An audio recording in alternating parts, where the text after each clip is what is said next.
Bonsoir à tous, bonsoir à toutes.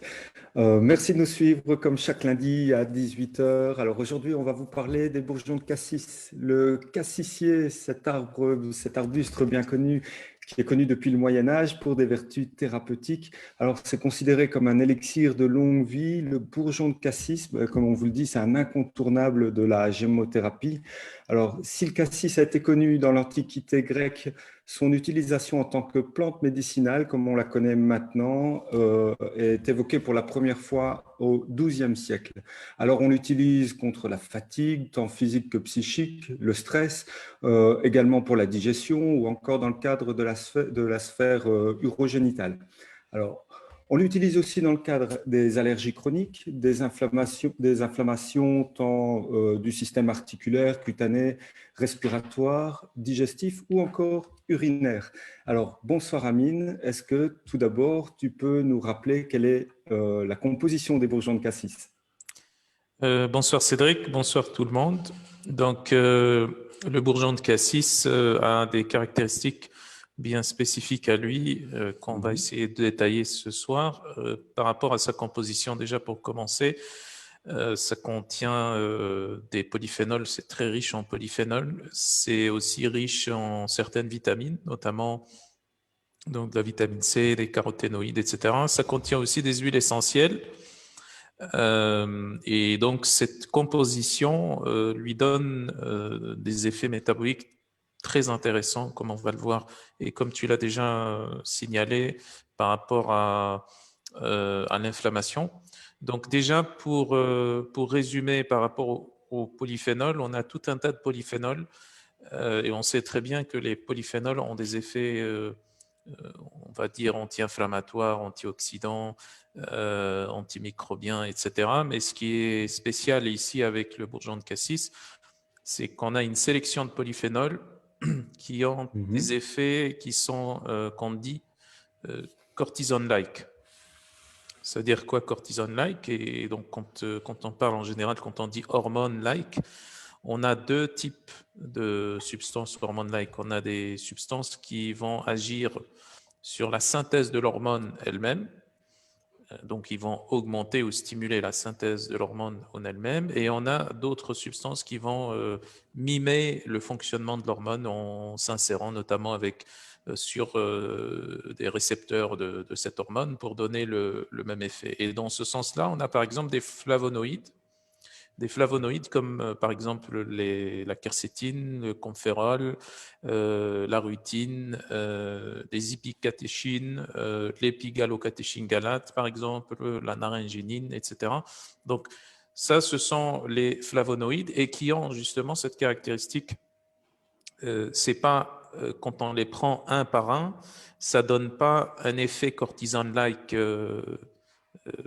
très puissant ou très performant. Par contre, quand on a cette association entre tous ces polyphénols, y compris avec d'autres types de polyphénols comme par exemple les acides phénoliques, c'est une autre catégorie autre que les flavonoïdes, les acides phénoliques comme l'acide chlorogénique ou l'acide caféique aussi, ils ont aussi un petit peu ces effets-là.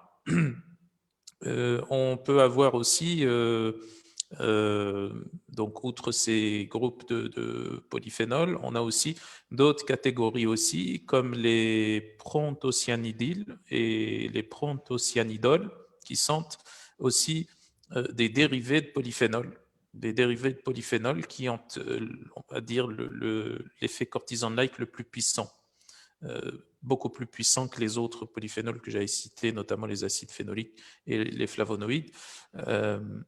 Ceux-là, ils ont un effet cortisone-like très puissant, puisqu'en fait, tous les autres polyphénols que j'avais cités vont agir non pas sur la voie de l'inflammation directe, mais plutôt sur des facteurs qui vont permettre de diminuer l'inflammation. Donc, des facteurs, en fait, qui, si on ne les inhibe pas, ça déclenche une inflammation. Donc, c'est un effet assez systémique. Par contre, pour les proanthocyanidines et les proanthocyanidol, ils vont avoir un effet cortisol-like direct, puisqu'ils vont, en fait, inhiber les prostaglandines E2 par le biais de l'inhibition de la COX-1, COX-2, donc le cyclooxygénase 1 et 2. Donc là, on est dans la voie de l'inflammation directement. Donc c'est ce qui explique un peu l'effet qu'on attribue au bourgeon de cassis, qui est un effet cortisol-like. En plus de ça, on a aussi les caroténoïdes, comme j'avais cité. On a aussi de la vitamine C. La vitamine C, on a à peu près plus d'une centaine de milligrammes par gramme de bourgeon de cassis, donc ce qui est extrêmement significatif. Donc ça donne aussi des effets antioxydants, mais aussi des effets anti-inflammatoires quand c'est combiné avec de la rutine. Donc la rutine qui est un flavonoïde qu'on avait cité au départ. Donc avec la rutine, la vitamine C a un effet anti-inflammatoire et a aussi un effet dans la synthèse du collagène. Voilà. Donc on a aussi des huiles essentielles. Les huiles essentielles, principalement des aldéhydes et des terpènes, qui vont donner le goût et surtout l'odeur du cassis et surtout du bourgeon de cassis, parce que dans le bourgeon de cassis, on a plus d'huile essentielle. Voilà un peu pour la composition et c'est une composition très intéressante et qui est bien orientée, vous l'avez compris, vers l'effet anti-inflammatoire et cortisone-like. Est-ce que tu peux nous parler de ces effets métaboliques? Comme on avait déjà expliqué, donc l'un des effets métaboliques les plus puissants, les plus performants du bourgeon de cassis, c'est l'effet anti-inflammatoire par le biais des effets cortisone-like. Donc, si on choisit, par exemple, parmi les polyphénols que j'ai cités, donc les flavonoïdes et les acides phénoliques, si on a un polyphénol qui est le plus performant en termes d'effet anti-inflammatoire systémique, c'est la rutine.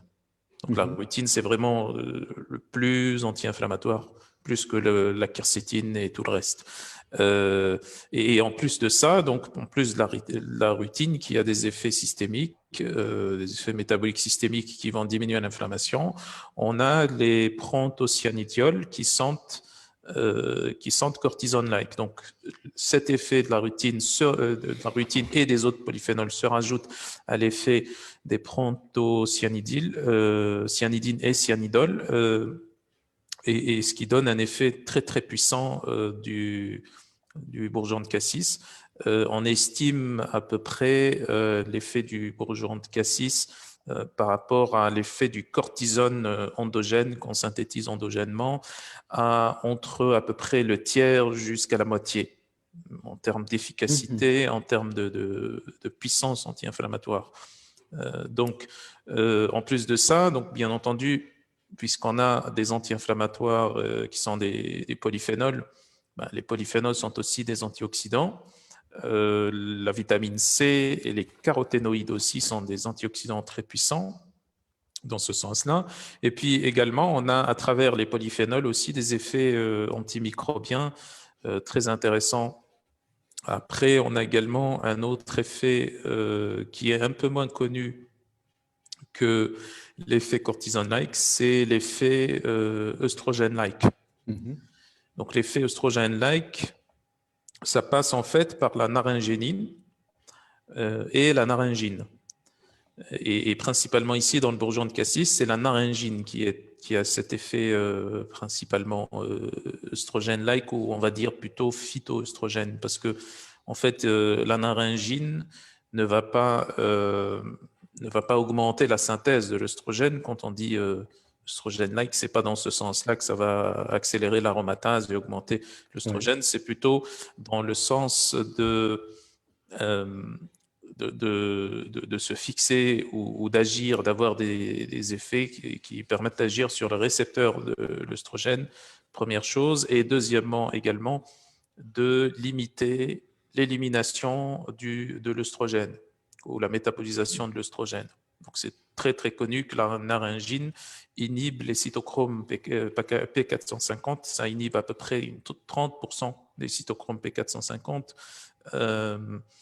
Et par ce biais-là, donc, ça garde une certaine quantité d'œstrogène plus longtemps dans le système et ça donne cet effet aussi œstrogène-like.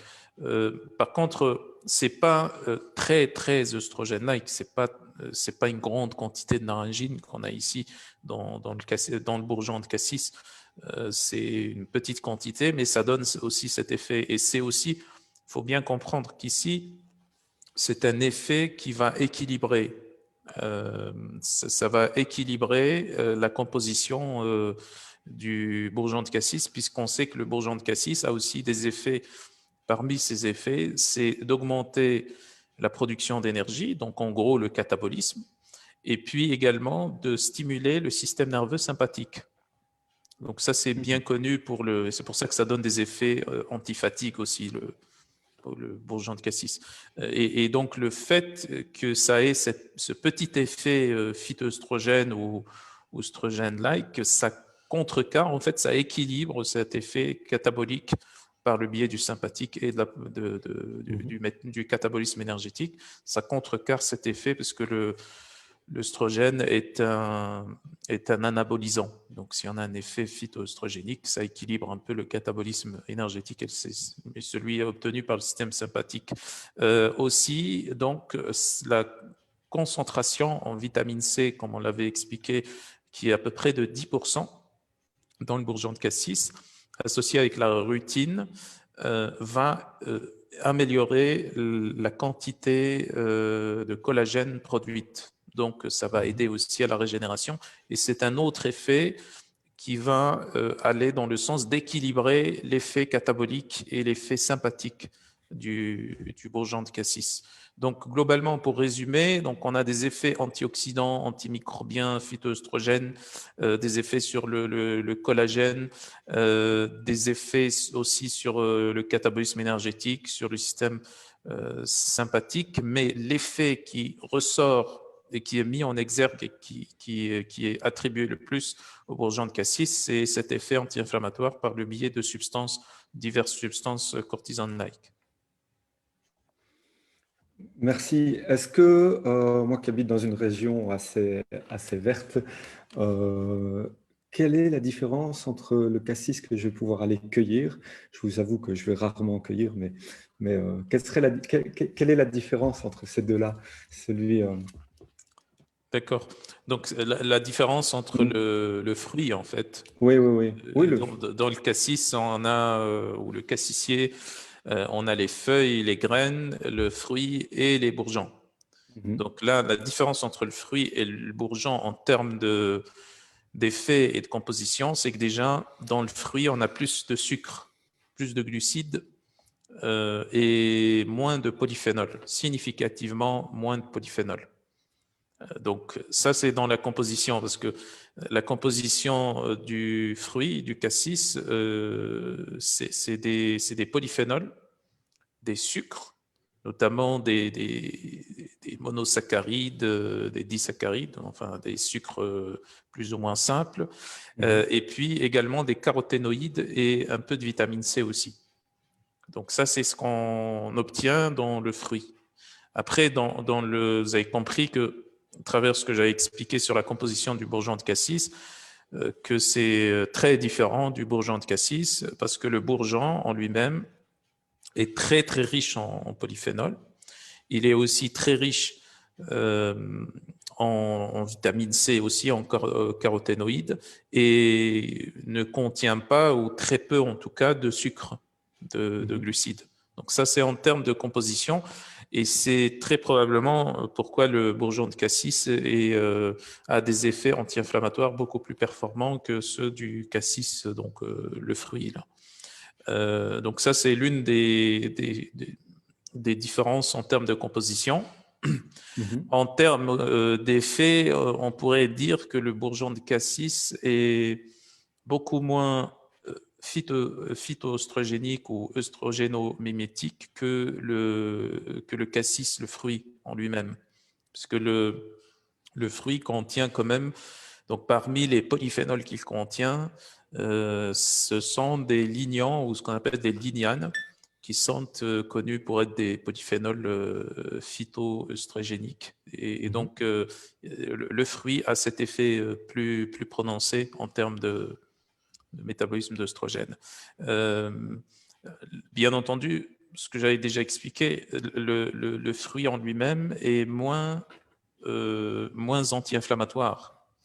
Et peut-être qu'il est plus antimicrobien que le bourgeon. mais en termes d'inflammation, il y a beaucoup moins d'effets anti-inflammatoires. C'est pour ça que l'effet cortisone-like, on l'attribue aux bourgeons et non pas aux fruits, ni d'ailleurs aux feuilles ou aux graines. Donc, c'est uniquement le fruit qui est dans ce sens-là. Alors, ce qui reste à dire aussi, c'est que le fruit est bien connu aussi pour avoir des effets préventifs contre certains cancers. Ce qu'on n'a pas forcément, ou en tout cas, on ne sait pas, on n'a pas d'études là qui montrent qu'on a des effets préventifs contre certains cancers, notamment le cancer du foie. Donc pour le fruit, on a cet effet préventif qui est assez bien connu.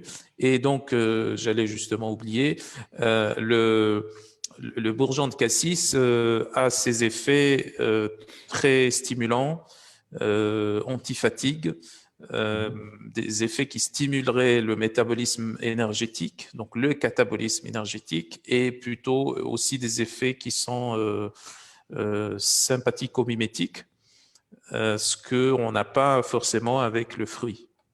Donc ça, c'est un petit peu un résumé des différences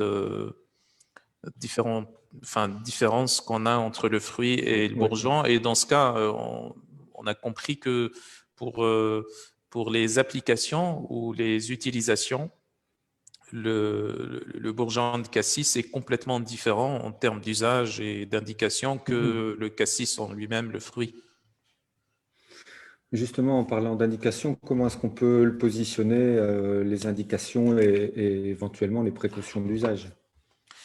Les indications principales ou les applications principales, ou je dirais la principale application, c'est l'insuffisance surrénalienne.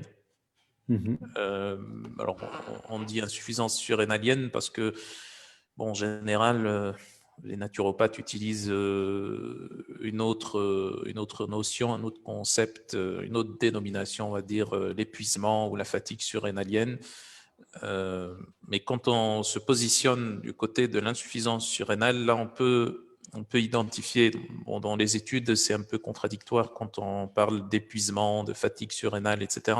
Déjà qu'on ne trouve pas ces notions-là, qui sont des notions qui sont proches de l'insuffisance surrénale, bien entendu. Le principe de base, c'est que les glandes surrénales étant très sollicitées par un mode de vie stressant, pro-inflammatoires, sédentaires, etc., vont être au fur et à mesure épuisés, d'où le nom épuisement surrénalien ou fatigue surrénalienne. Mais à terme, ça conduit à un trouble métabolique, une maladie bien établie qu'on appelle l'insuffisance surrénalienne. L'insuffisance surrénalienne peut avoir on va dire deux formes ou deux causes. On a une cause primaire, on peut dire même insuffisance surrénale primaire. Et donc là, c'est dû plutôt à un problème au niveau des surrénales, alors que les surrénales sont activées par l'hypophyse, par l'ACTH, l'hormone qui est synthétisée par l'hypophyse. Et quand on a un épuisement uniquement ou une diminution en tout cas de la cortisolémie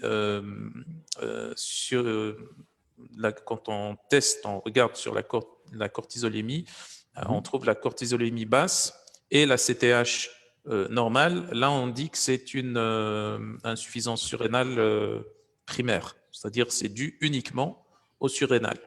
Et on peut avoir aussi l'insuffisance surrénale corticotrope, qu'on appelle corticotrope. Et là, on a une diminution du cortisol et de la CTH.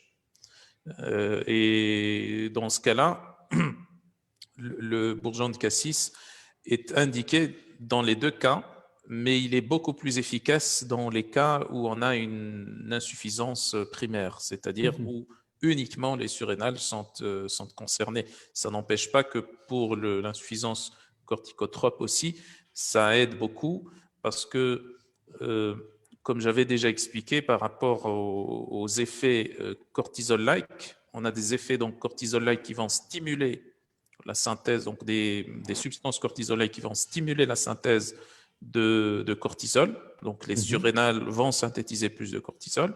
Et on a aussi d'autres substances qui vont plutôt agir comme des cortisols mimétiques, qui vont donner le même effet. Et dans ce cas-là, dans le cas où on a uniquement une insuffisance qui est d'origine surrénalienne uniquement, on a les deux substances qui vont agir et qui vont à terme aider à la régénération des surrénales et en même temps à décharger un peu les surrénales d'une trop grosse quantité de cortisol qui devrait synthétiser. Par contre, dans le cas de l'insuffisance corticotrope, là, c'est un peu plus difficile. Malgré que là, dans ce cas-là, les substances ici vont aider aussi à la régénération des surrénales. Par contre, au niveau de l'hypophyse, reste toujours cette problématique qui est une limitation en fait de la synthèse de l'ACTH. Et donc voilà, donc ça agit, ça a un effet très intéressant sur l'insuffisance surrénale, quelle qu'elle soit. Oui. Et donc, tout ce qui va découler de cette insuffisance surrénale, de cet épuisement, fatigue surrénalienne, eh bien, il sera aussi pris en charge par le bourgeon de cassis, notamment les problèmes de gestion du stress, par exemple, les personnes qui sont trop exposées au stress.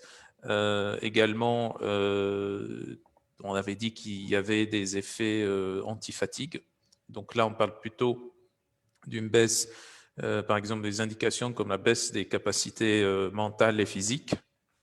Également, une amélioration du métabolisme énergétique et du catabolisme énergétique. Donc, ça aide beaucoup chez les personnes obèses, par exemple, personnes atteintes de syndrome métabolique, où on a de l'inflammation de bas grade constamment.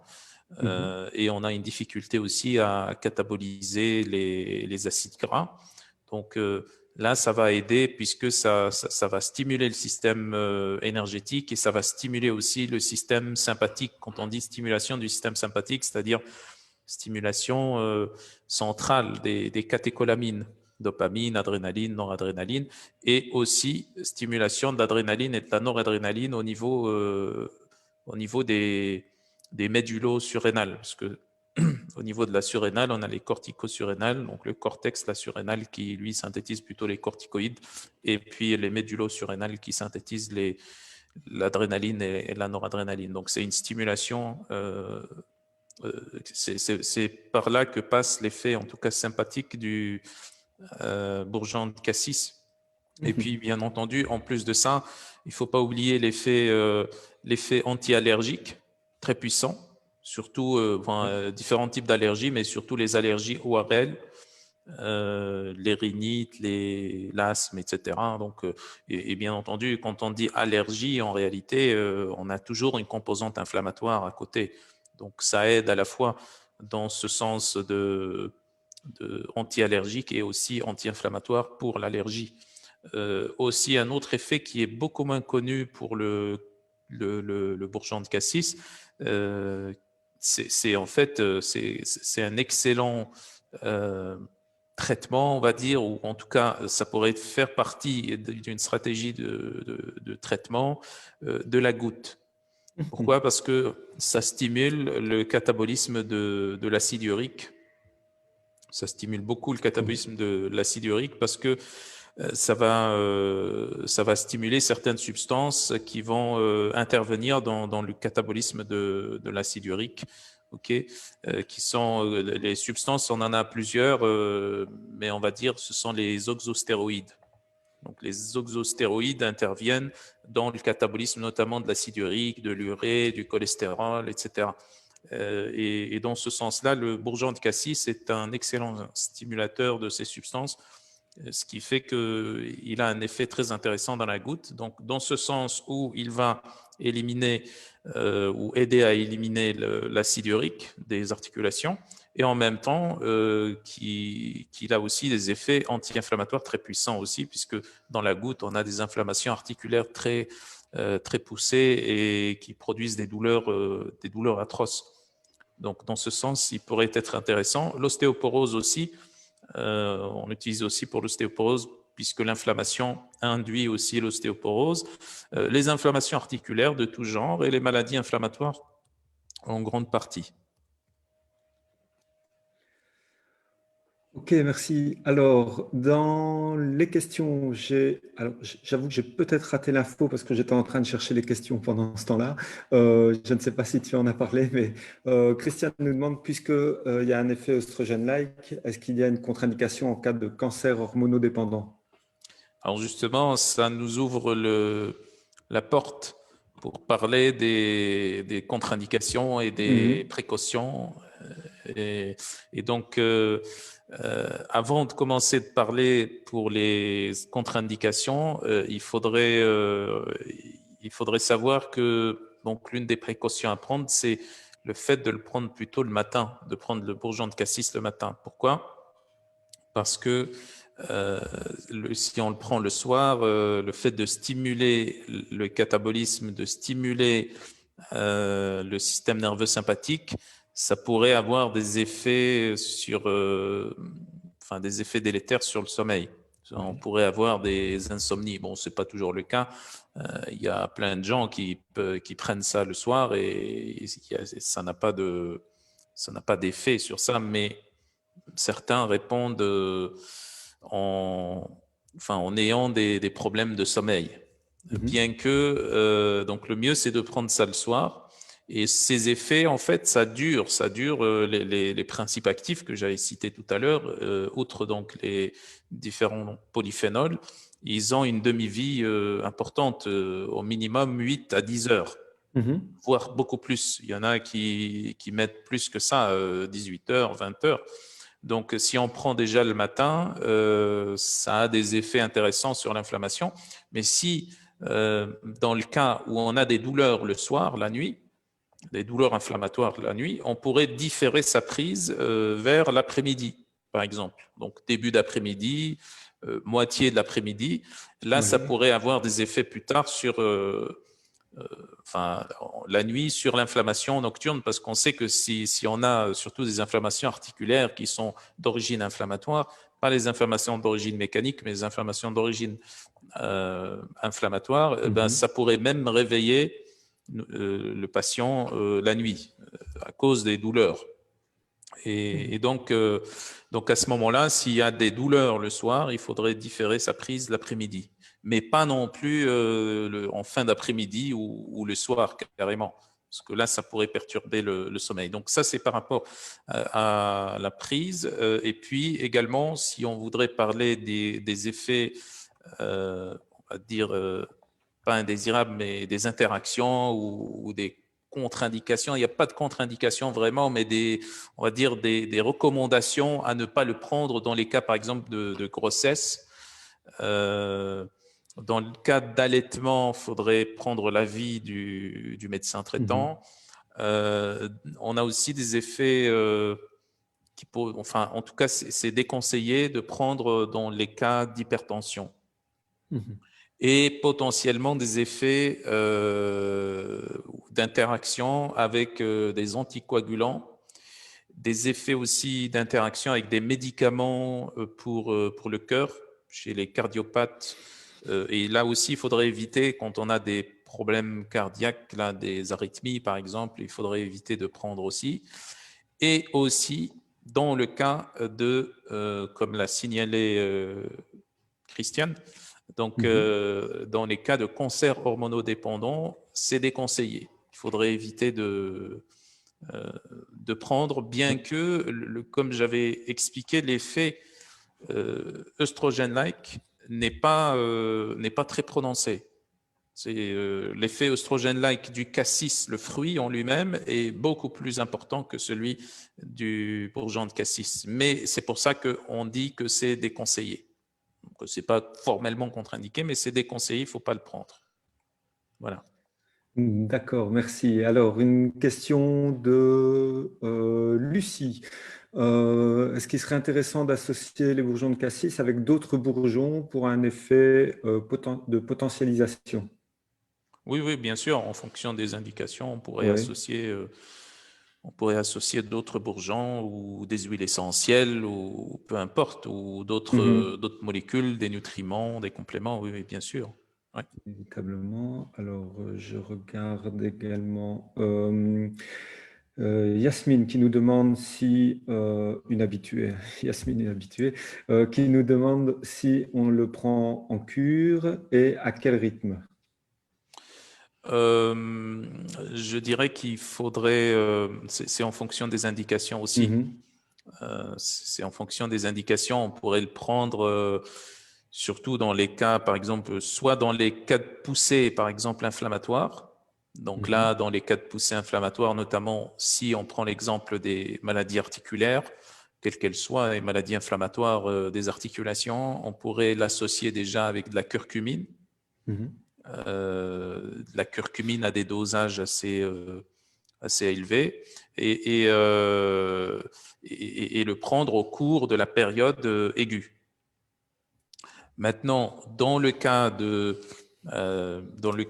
d'une prise pour une insuffisance surrénalienne, par exemple, ça c'est autre chose. Il faudrait prendre, oui, sur Mhm. des cures de plusieurs semaines et puis prendre des pauses et ensuite revenir avec d'autres cures et ainsi de suite. Donc, c'est des fenêtres en fait. Ouais. Donc, pour que ça soit plus efficace, il faudrait le prendre par fenêtre. Donc, ça, c'est peut-être contre-intuitif, mais ça fonctionne de cette façon.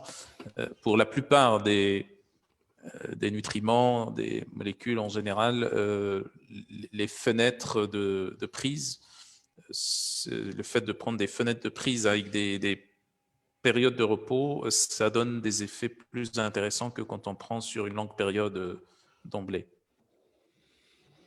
Oui, alors j'ai encore une question de Caroline. Est-ce qu'il est intéressant de prendre les bourgeons de cassis et les feuilles de cassis en tisane? Les bourgeons de cassis et les feuilles en association avec les feuilles de cassis, ben Oui. oui, oui, tout à fait. On pourrait prendre ça. Euh, Pas pour optimiser l'effet anti-inflammatoire en lui-même, puisque l'effet anti-inflammatoire du bourgeon de cassis, il est beaucoup plus prononcé et beaucoup plus intéressant que les feuilles de cassis, mais justement pour avoir par exemple des effets antioxydants, notamment pour optimiser l'effet antioxydant. Donc on pourrait, et l'effet aussi antimicrobien. Donc on pourrait à ce moment-là associer les feuilles et puis également les feuilles en décoction, voire même les fruits aussi, des jus de fruits ou même des extraits de cassis tout simplement, des extraits de polyphénol de cassis. Est-ce qu'il y a une dose toxique à ne pas dépasser? Euh, oui, il y a, mais je ne donnerai pas. Ok. C'est un peu, enfin, le sujet ici est un peu sensible Mhm. par rapport à ce qu'on peut l'utiliser dans des maladies qui sont assez lourdes, etc. Donc, je préfère Mhm. ne pas me prononcer sur le dosage et je vais vous orienter vers votre thérapeute ou médecin. Ouais, ouais. C'est très bien.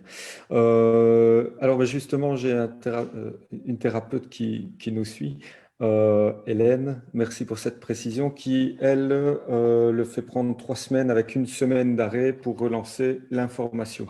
Excellent. Oui, c'est exactement ça. Trois Voilà. semaines, une semaine, c'est parfait, oui. Tout à fait. Alors, mais voilà, je pense qu'on a fait le tour. Maïté, je vous dis au revoir, puisqu'elle nous dit qu'elle nous quitte déjà, parce que voilà, je finirai le live plus tard. Au revoir et bon revisionnage. Si ça se dit revisionnage, je sais pas. Mais bon, Oui. soit, c'est pas grave, vous m'avez compris. Eh bien voilà, mais je vous souhaite une excellente soirée, je vous souhaite une excellente semaine. Prenez soin de vous, comme toujours, encore plus maintenant que jamais. Amine, à la semaine prochaine et au revoir à tous. Merci, au revoir, à la semaine prochaine.